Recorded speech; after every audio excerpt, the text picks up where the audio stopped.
I remember one of the guards, Dorothea Binns, walking through the camp. I can still see her before my eyes. The day when an exhausted prisoner passed by her, stumbled, and fell is etched in my memory. With great effort, she got up and staggered away. Such a scene was enough for Dorothea, who called the dogs and set them upon the helpless inmate. They were wild, fierce beasts, trained specifically to tear apart the victim until they ceased to breathe. This is the testimony of Olga Golovina, a survivor of Ravensbrück, a concentration camp notable for being exclusively for women. Here, the female guards had free rein to indulge their darkest impulses. The result was an array of aberrant tortures, ranging from simple yet forceful beatings to dismemberment with axes. Eventually, the bloodbath came to an end with the conclusion of the Second World War, and those responsible for the atrocities received their just punishment. Today, in this new episode of Military History, we will tell you all about the executions of the guards of Ravensbrück.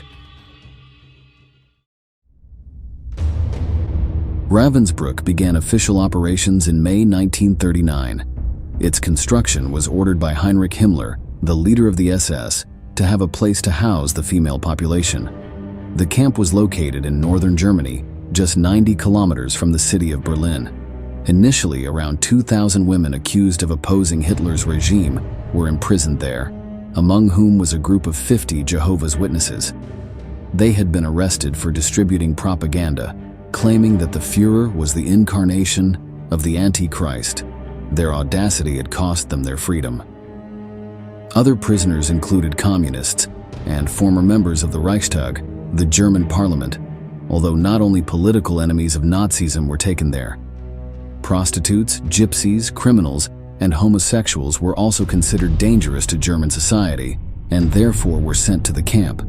The population of the facility increased to the point that just 8 months after the start of the Second World War, its maximum capacity had already been exceeded.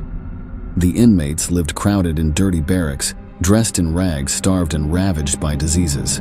Let's hear the testimony of Agnès Postvenet, who was sent to Ravensbrück for being part of the French resistance.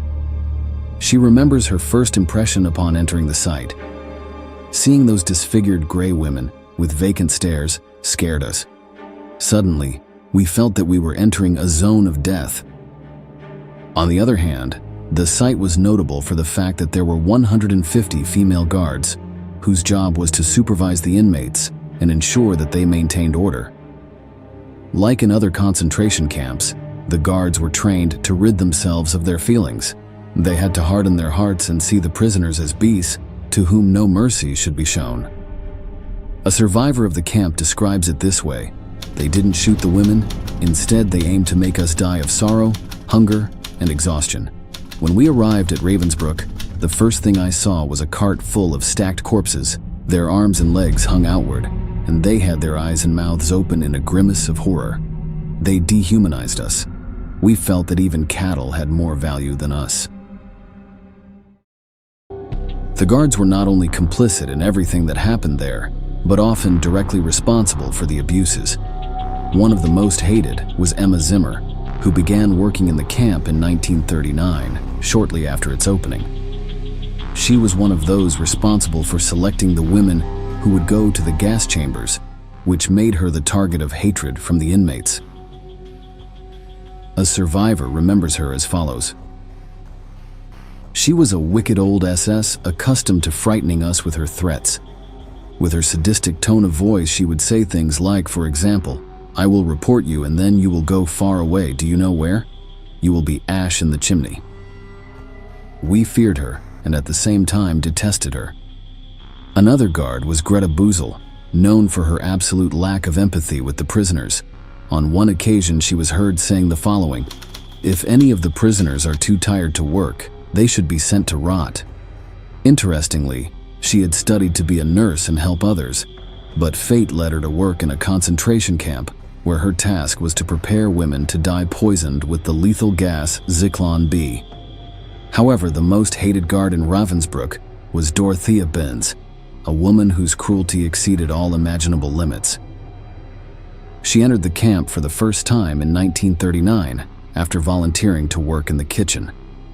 At that time, she was 21 years old, and no one suspected that a young woman with such an innocent appearance would become a true monster.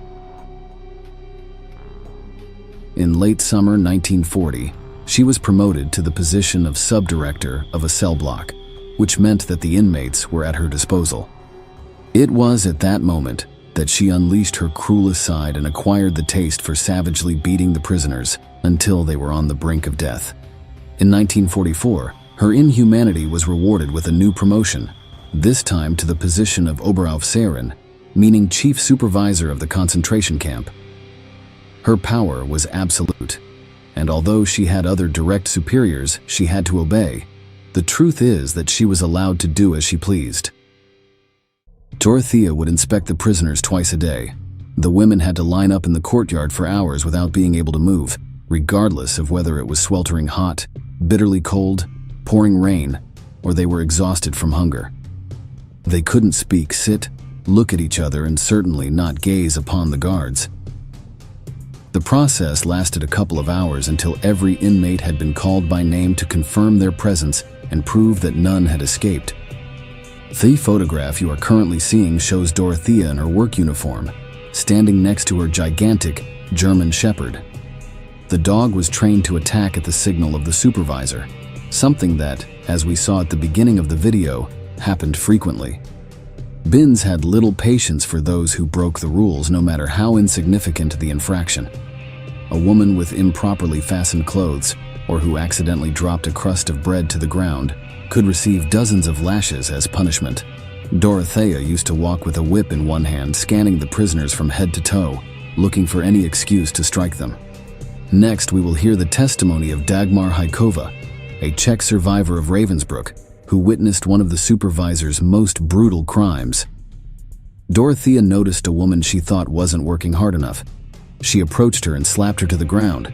Then she took an axe and started hacking at the inmate, until her lifeless body was nothing but a bloody mass. When she finished, Dorothea wiped her shiny boots with a dry piece of the corpse's skirt.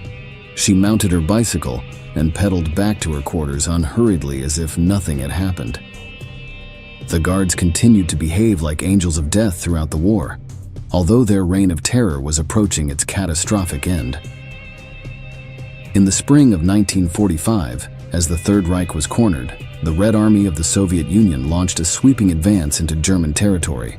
On April 30th of that year, they reached Ravensbrück and liberated the 3,000 survivors who were still imprisoned there. In the following weeks, the camp guards were identified and arrested by the Allies.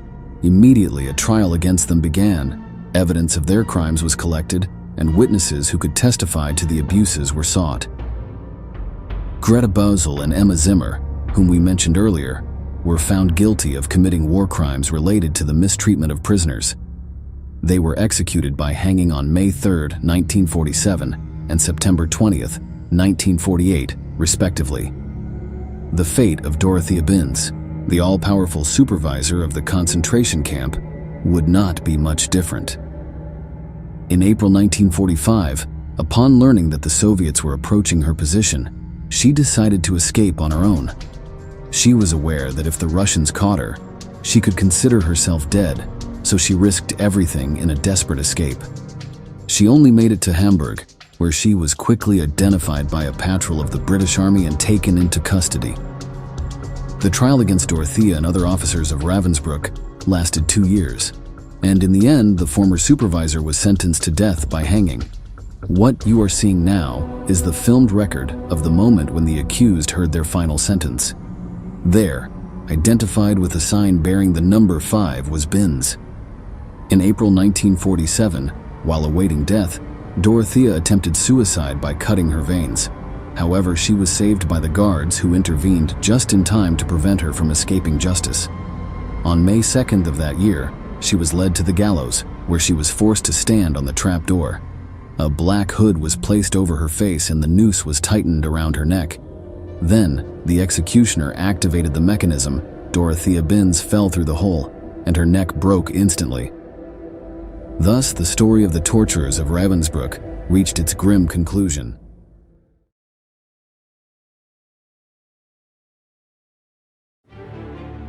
Not all of Adolf Hitler's executioners and those of the Nazi dictatorship were men, but there were many women co-opted by the National Socialist ideology who followed the horrific orders of the regime without questioning them. However, among all the sadists who patrolled the streets of the largest concentration camp in history, Maria Mandel stood out. None of the prisoners under her command dared to look her directly in the eyes or to stop doing their work, much less to contradict her orders, since doing so meant an unbearable death. In this video, we will tell you the story of a brutal and bestial woman who ended the lives of more than 500,000 people, including women and children. Welcome to military history. Mind can imagine. In the camp, Mandel was in charge of the daily routine of the inmates, and those who did not withstand the exhausting sessions were transferred to the punishment bunker, where they were humiliated and punished. In these torturous sessions, they were subjected to all kinds of floggings in batches of 25, 50, 75, and 100 blows each, until they collapsed, victims of exhaustion. During the punishment, they were forced to count aloud, although none ever reached 10. The culmination of these acts of sadism occurred when Maria stood in front of the inmates waiting for someone to dare to look at her. According to a survivor of the camp, she was capable of staring at you for hours, trying to break you. Anyone who broke the rule and looked up disappeared. We never heard from her again. From the gas chamber, she went straight to the crematory oven without anyone being able to say goodbye to her. It was even said that sometimes she sent them straight to the oven.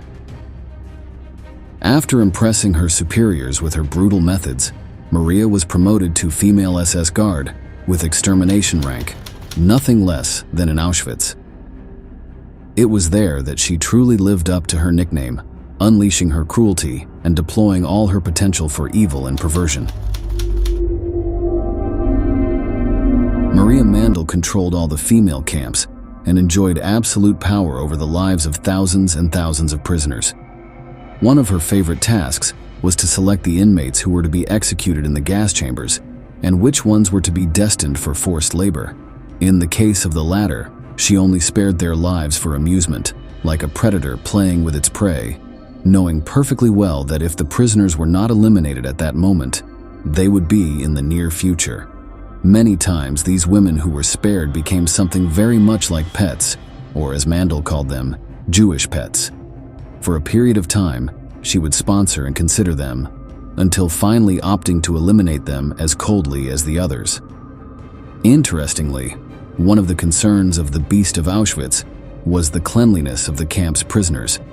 For example, after each execution, the prisoners' uniforms were not incinerated along with the corpses, but were reused to be worn by other inmates.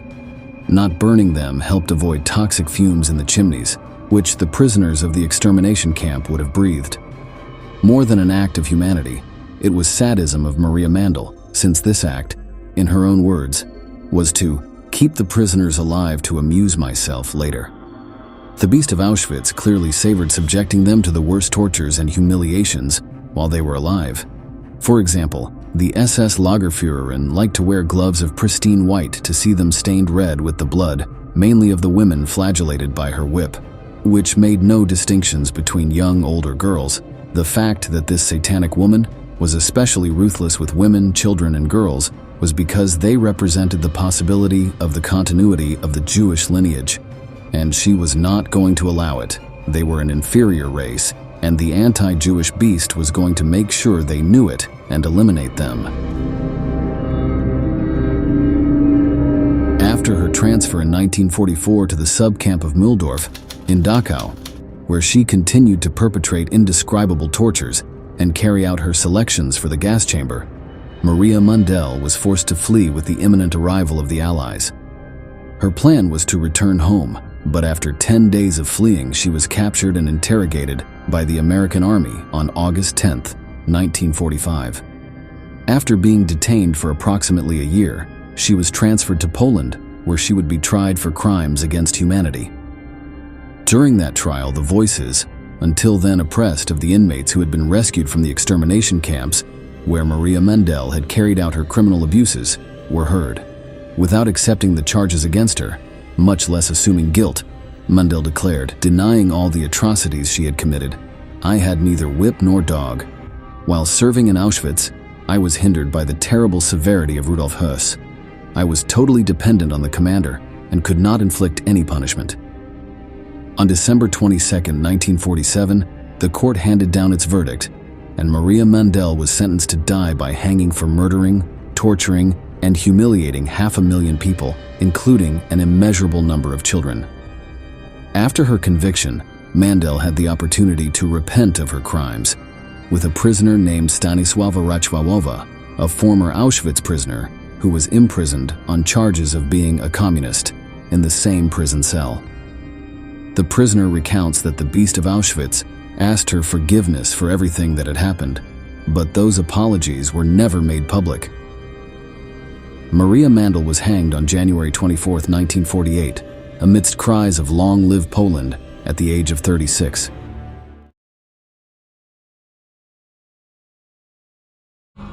During Nazi Germany, many terrible men sealed their names in the universal history of cruelty, leaving several blank pages for the Nazi death ladies who knew how to fill them with blood. Today, we will focus on 3 specific cases whose bloody history has sent chills even through the toughest courts of post-war Europe.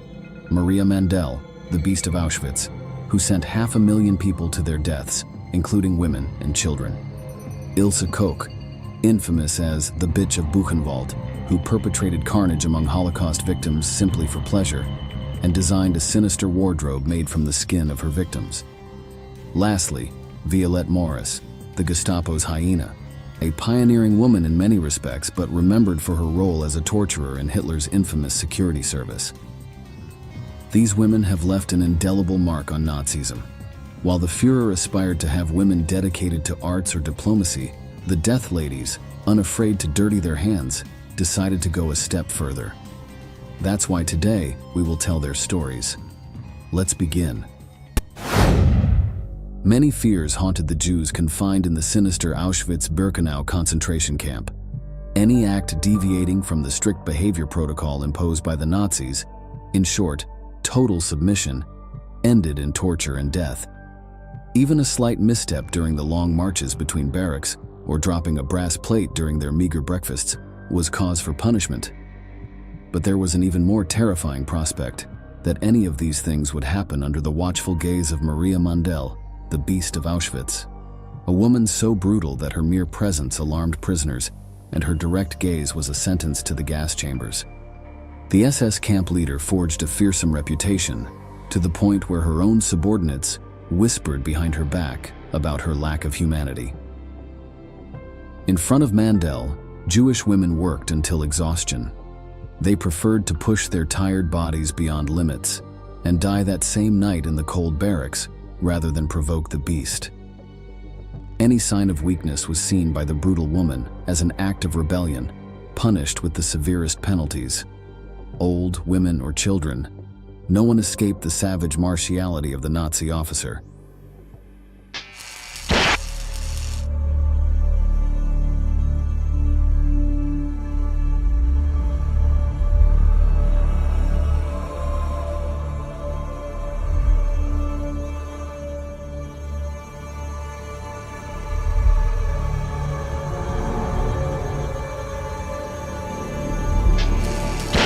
Maria Mandel was born on January 10, 1912 in Münzkirchen, a small Austrian town.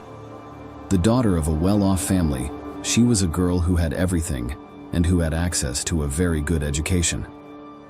Maria did not live through the horrors of the First World War like many of the Germans or Austrians who would accompany Hitler to the end.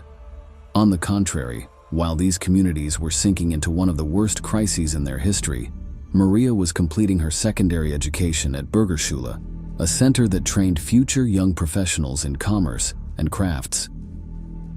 During this time, the future Nazi officer enjoyed enormous popularity in the city, as she was a young woman of superb beauty, desired by boys and admired by her classmates.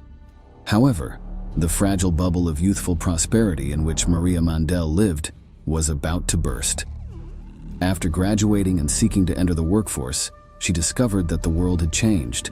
In order to work in Germany during the interwar period, a permit from the National Socialist Party was required, which Maria managed to obtain.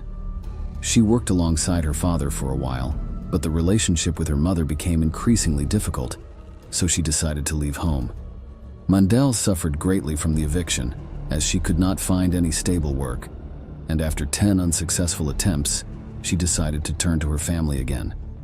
In 1938, thanks to a contact, Maria was hired as a guard at Lichtenberg, one of the first German internment centers. Although she had trained as a future business professional, she was not in a position to turn down any opportunity. But this would be the fateful moment that would seal her destiny as judge and executioner of hundreds of thousands of souls.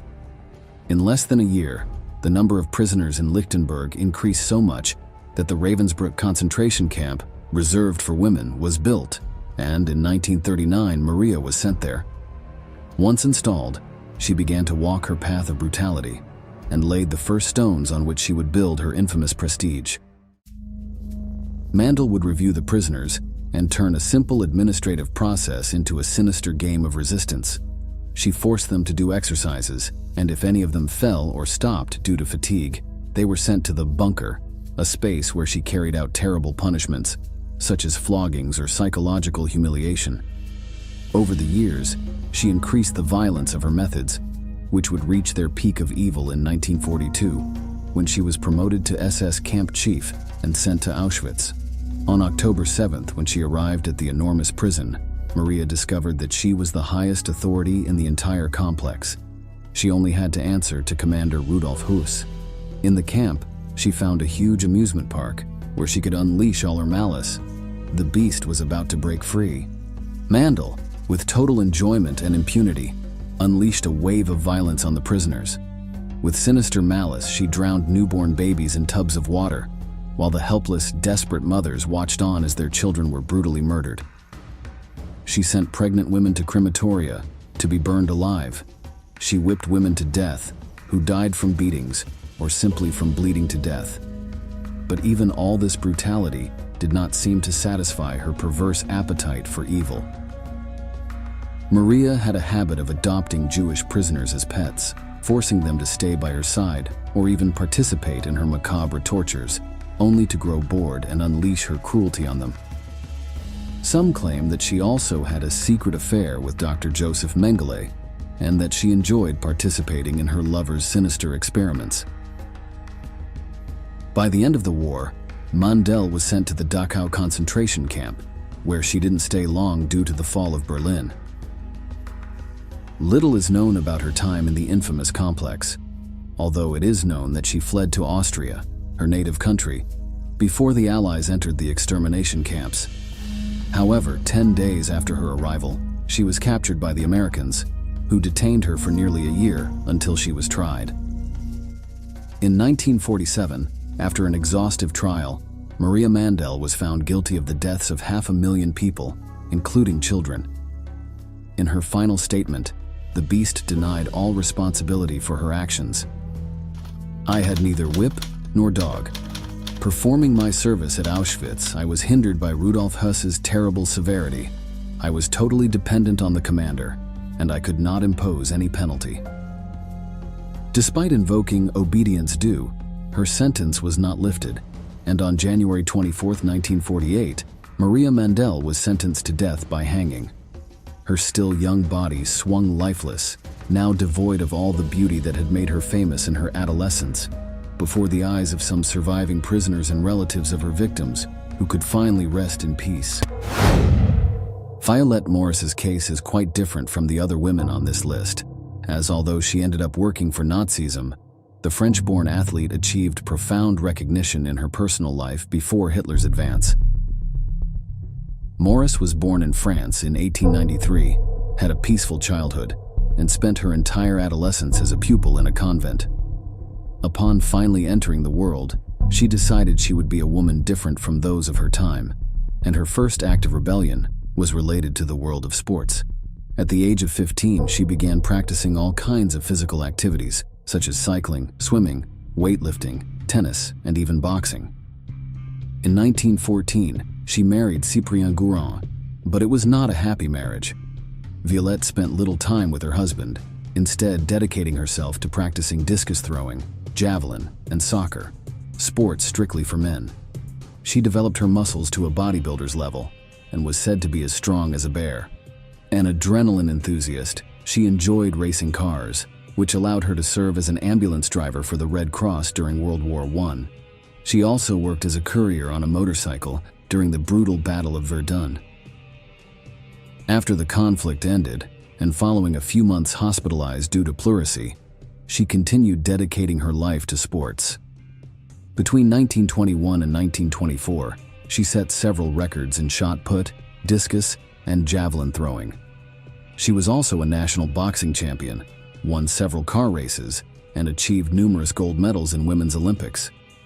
During this time, she also decided to divorce her husband, began dressing as a man, and declared her lesbianism to the world. A true pioneer, Violette became a symbol for intellectuals and artists of her time. Morris even underwent a double mastectomy, removing both breasts to better fit into racing cars.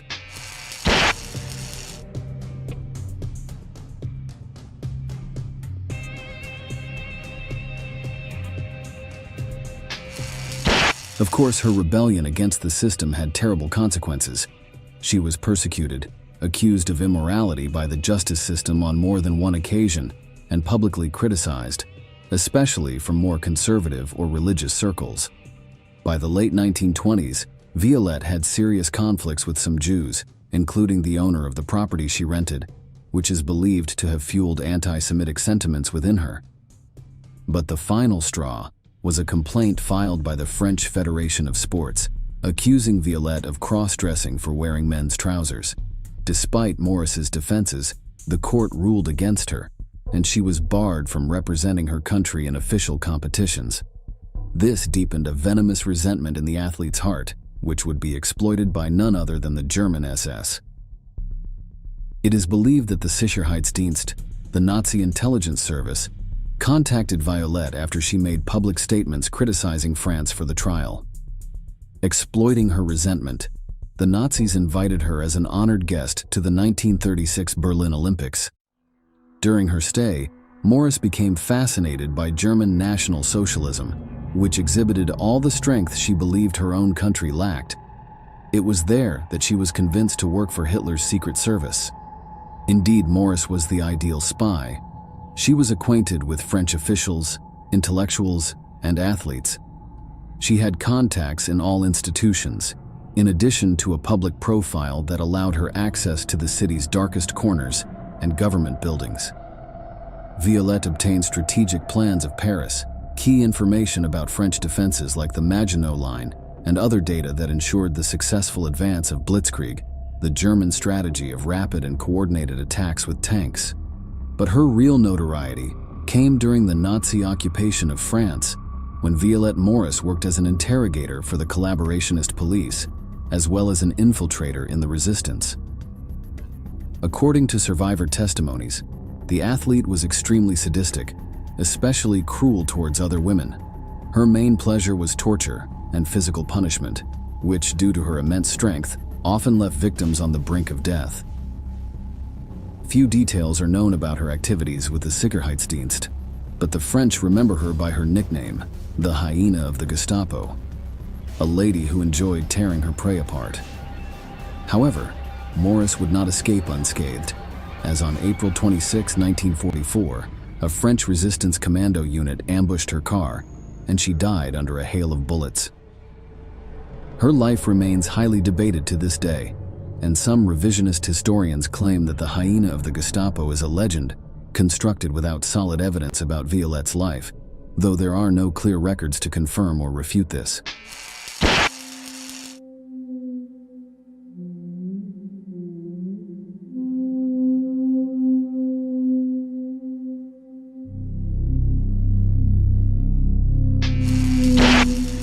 Unlike Maria Mandel, Ilse Koch did not have a hierarchical role within the SS, but rather enjoyed the privileges of being the wife of a high-ranking officer, Field Colonel Karl Koch.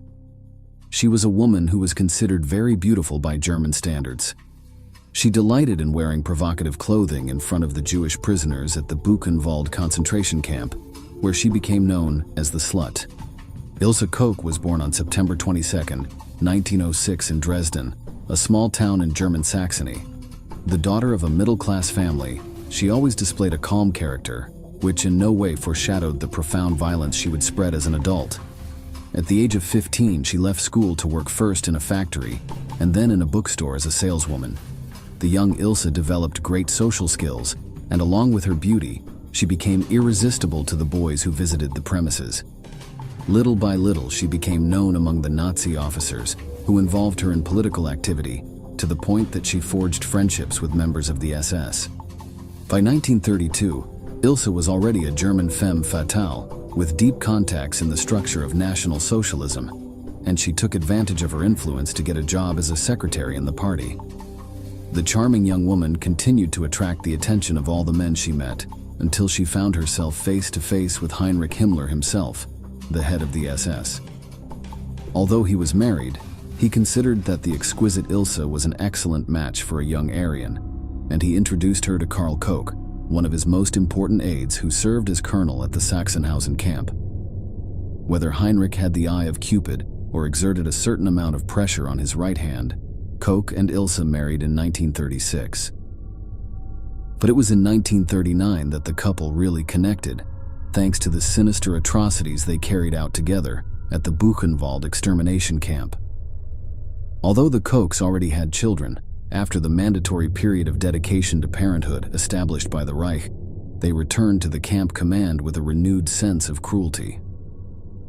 Karl was already a known sadist and was noted for his methods of torture, but far from appeasing him, Ilse upped the ante, and the couple launched into a bloodthirsty frenzy of abuse.